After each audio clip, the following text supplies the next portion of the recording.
안녕하세요. 마마동심리연구소에서 그림 읽어드리는 미술치료사 김상경입니다. 오늘은 여고생의 그림을 같이 보려고 하는데요. 진로 상담을 했었던 그런 친구 중에 한 명이어서 이 친구의 성격, 이 친구의 미래, 직업 뭐 이런 이야기를 하면서 문제를 대하고 해결하는 어떤 루틴? 뭐 이런 거에 대한 이야기를 했었던 그런 일련의 내용을 여러분들한테 소개해 보려고 해요. 우선 먼저 그림 먼저 좀 보시고요. 그리고 이 친구에게 어떤 조언을 해줄 수 있었는지 소개할게요. 네, 그림 먼저 보겠습니다. 자, 사과를 따는 그림을 그려달라고 요청을 했더니 정말 지면에 사과나무의 일부분을 표현했고요.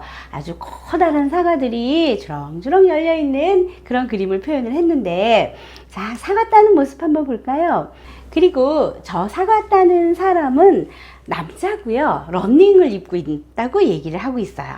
러닝을 입은 채로 사과를 따고 있는 건장한 남자를 표현을 했는데, 한 손으로 사과를 따고 있네요. 그리고 지면을 저렇게 연두색으로 전체적으로 다 배경 색깔을 칠해주고 있어요. 자, 그 부분을 이제 조금 해석을 해야 되는데, 우선 먼저 저는 이 사과나무에서 상당히 충동적으로, 즉흥적으로, 그리고 추진력 있게 행동하는 친구구나, 이런 걸 해석을 해볼 수 있었습니다. 그리고 이 친구에게 왜 이렇게 충동적이야? 라고 하니까 맞아요. 저 그래서 힘들어요. 라고 이야기를 하더라고요. 이 나무 그림에서요, 충동적이고 즉흥적이고 그런 면을 해석을 할 수 있었는데, 그 일부분만 표현되어 있기 때문에 그래요. 그리고 이 친구는 충동적이고 즉흥적인 면이 일상에서 습관처럼 그런 행동이 간혹 나오는데, 그 부분은 조절을 못해서라기보다는 조절의 필요성을 느끼지 못해서인 것 같습니다. 지금 내가 느끼고 있고 지금 내가 경험하고 있는 이 상황이 중요한 거지, 그래서 이 상황에 대처하는 나 자신이 중요한 거지, 거기에 조절을 왜 해야 돼? 빨리 이 문제를 해결해야지. 자신이 해결해야 할 문제에 집중하면 주위 환경이나 여건을 무시하는, 그래서 조절에 대한 필요성을 아예 간과해버리는, 그리고 빨리 그 일을 완수하려고 하는 태도, 그런 태도가 저 커다란 나무의 일부분과 사과로 해석을 해볼 수 있을 것 같아요. 자, 그리고 배경색을 연두색으로 표현을 했고, 그리고 나무의 수관도 저렇게 꼼꼼하게 색을 칠했어요. 그 지점은 저는 마음의 여유 없음으로 해석하고 싶어요. 지금 눈앞에 있는 이 문제를 해결해야 되고 당장 이거를 마무리해야 되기 때문에 지금 마음의 여유가 없는 거예요.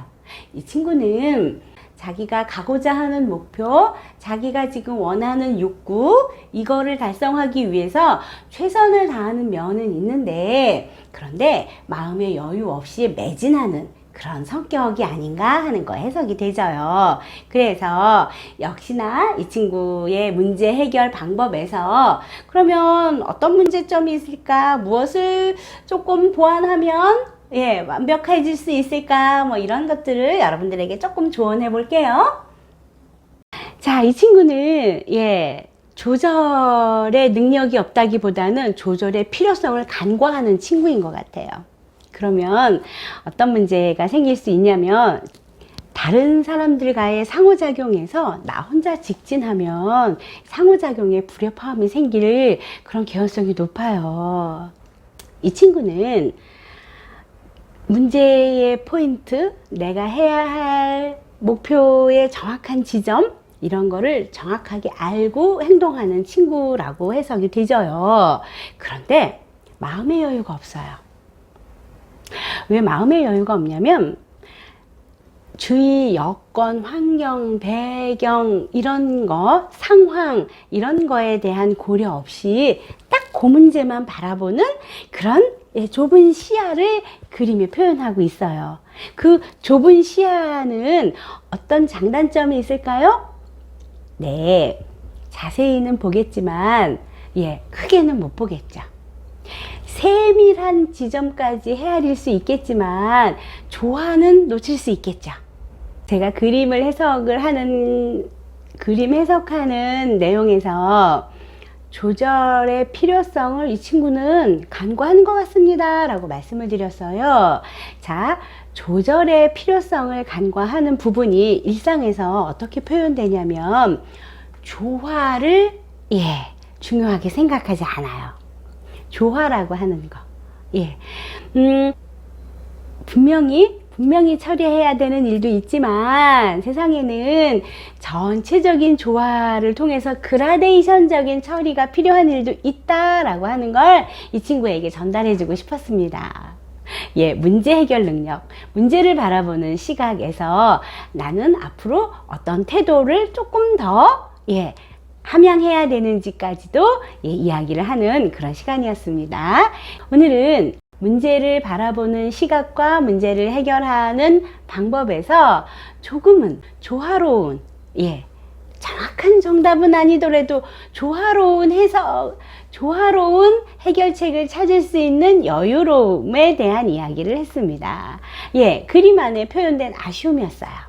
그래서 그런 부분들을 설명을 해 주었는데요. 자, 내일은 또 다른 그림으로 만날게요. 네, 안녕히 계세요.